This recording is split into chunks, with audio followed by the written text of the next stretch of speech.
creative friends, welcome to my channel, and today we're doing like a mini adventure because I have my friend Maireni. That's Maireni. So I worked with Maireni for a long time, like 4 years I think. Okay. Yeah. Anyway, so a few weeks ago I told Maireni about the hobby of geocaching. And you love it, right? Yeah. So today we just had lunch and we're going to go find a few more geocaches and we're going to bring you along. So let's get started. Okay, so if you're not familiar with geocaching, I'll put a link in the description to the geocaching site. The cool part of it is it's free, but even if you do the premium, it's like $30 for a year, wasn't it? Yeah. Anyway, so you go to places like here and there will be things hidden. And I want to show you what Maireni just found. A wee micro cache. So what happens, I'll have you open it and sign it. So what happens is you go and you use the coordinates and you use your phone's GPS, or if you have like a Garmin or something like I do, because a long time ago they didn't even have an app for your phone, and I've been doing this a long time. But do you need a pen? Yeah, I do. I got a pen. Anyway, so you go and you follow the coordinates and you find a little thing, and this is a micro one, so it's so tiny. And then you write your geocaching name and the date. You go back to the website and log that you found it, and that's just it. So you basically go find things, you log that you found them, and in a little while I'll explain to you basically how this whole thing got started. But now, Maireni, congratulations. What is that number? Like 5 or 6. 5 or 6. Woo! So there's people that have thousands of them. Crazy, huh? Anyway, if you guys go to geocaching.com, check it out. You will be so surprised at how many of these things are around you and you don't even know. So now we're heading off to the second one for the day. Okay, so this is the app, and it shows you these little green doodads are the ones you're gonna go look for, and the little smiley faces are the ones you've already found. So we're now heading to another one. You wanna go find the other one?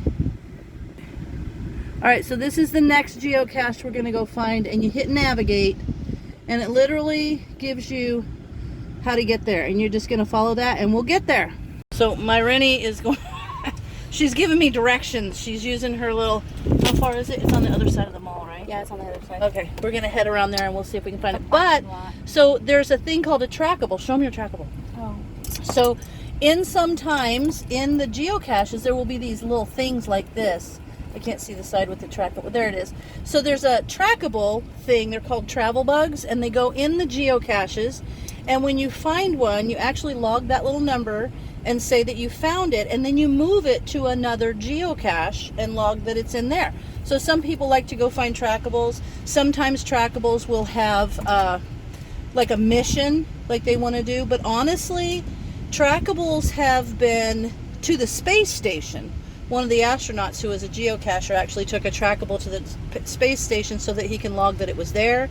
There's virtual geocaches on Mount Everest. Like, they are everywhere. You were surprised to find out how many there are, huh? Yeah, around this town. Mind-blowing. And actually, geocaching started in Oregon, and here in a little bit, I'll tell you how. It's just kind of a cool story. Okay, I'm not gonna cheat and show you where it is in case, but here what we've done is that has brought us to this corner, and now what we need to do is look around, which clearly we've got to look on this thing, but we'll find it and we'll show you. Hopefully we can put the travel bug in there.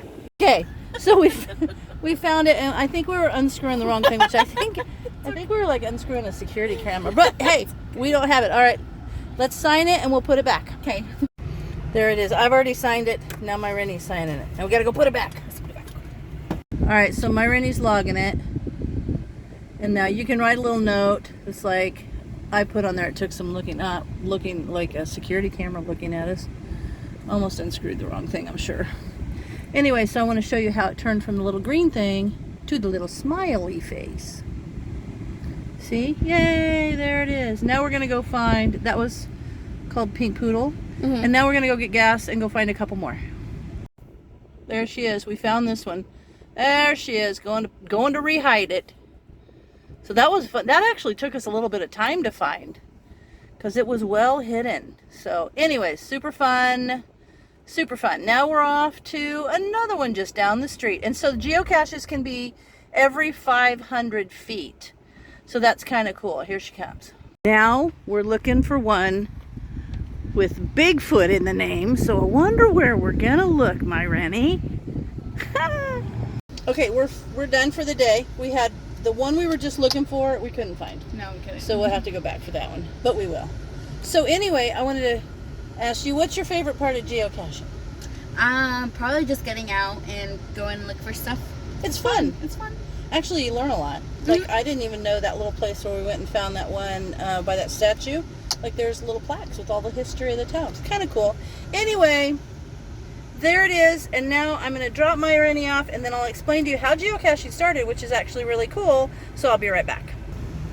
Okay, so I took Maireni to her car, and I just want to say, so geocaching started in Oregon, and it was a thing where, I guess it was back, like when they decided to let satellites be available for the general public, and from what I understand, there were people that were doing some scientific research on how accurate they were, and a guy, basically in a nutshell, went out in the woods, put a 5-gallon bucket out there and a logbook and some trinkets, some, stuff, and he came back to his office and he posted the coordinates of where that bucket was, told the other people, go find it, put your name on the log, and if you bring something, you can trade it for whatever's inside, and then come back to the computer and log that you found it. So they did that, and it became to be, kind of fun. So then they started hiding them, and then so that they could go find each other's, and before you know it, it was just a thing. And so I've been doing it since, I want to say 2007. Anyway, so it's just a lot of fun. I took a lot of time. I didn't do it, but it's just fun. But anyway, that's how it started. And actually, my daughter, my mom, me, and my granddaughter, 4 generations, I have our picture at the very first official geocache up in near Portland. So that's kind of cool. But that's how it started. It's a great thing to do. It can be free if you just want it, but if you're premium, which means you like $30 for the year, you have access to premium hidden ones, which are generally, if someone pays to be a geocacher, they're not going to take the geocache and they're going to do it right and stuff. But you go find them, you come back under geocaching, and you log that you found it, and it kind of adds up those logs. And you can find these travel bugs and hide them around. It's just fun. Go check it out. It's a good thing to do. It gets you out, and it's just fun.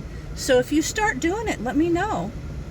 And that would be a lot of fun to follow each other, I think. So, as always, thanks for watching, and I'll see you in my next video.